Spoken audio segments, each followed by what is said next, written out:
नमस्कार छात्रों, आज हम कक्षा 9वीं की प्रथम कविता देखने जा रहे हैं जिसका नाम है चांदनी रात।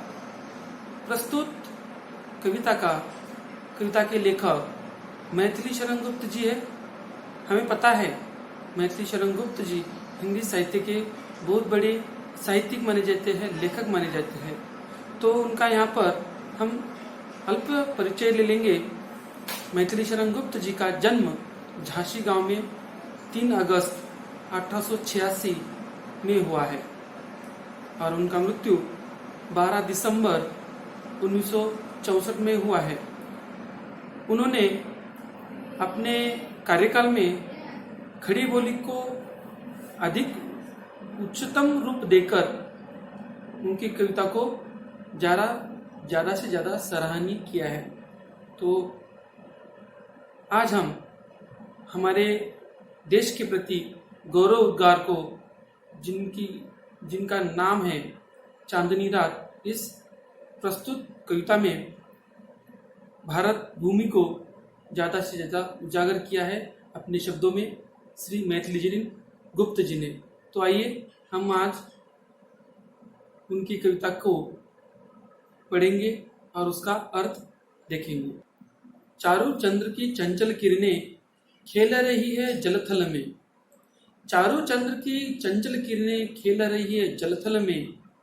स्वच्छ चांदनी बिछी हुई है अवनी और अंबर तल में। स्वच्छ चांदनी बिछी हुई है अवनी और अंबर तल में। देखिए, यहाँ पर एक मनमोहक दृश्य हमें दिखाई पड़ता है कविता के माध्यम से, पंक्तियों के माध्यम से।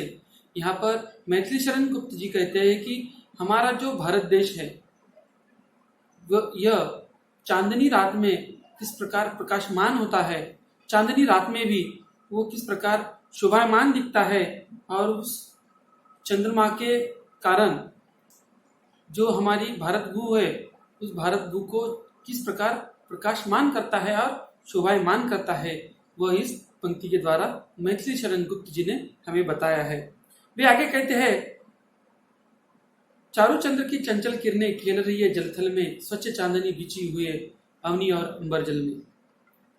वे कहते हैं कि चंचल किरणें झिलमिलाती हुई अटखिलियां खेलती है और ऐसा लगता है जैसे वे जल और जमीन के साथ खेल रही हो चंद्रमा की किरणें। और इस चंद्रमा का निर्मल प्रकाश पृथ्वी और समूचे नभमंडल में फैला हुआ है, जो हमें हर प्रकार से प्रकाशित कर रहा है। आगे देखिए, पुलक प्रकट करती है धरती। पुलक प्रकट करती है धरती हरित तृणों की नोकों से। मानो झूम रहे हैं तरु भी मंद पवन की झोंकों से। यहाँ पर हमने पहले ही पंक्ति में चंद्रमा के बारे में कहा है, उसी प्रकार से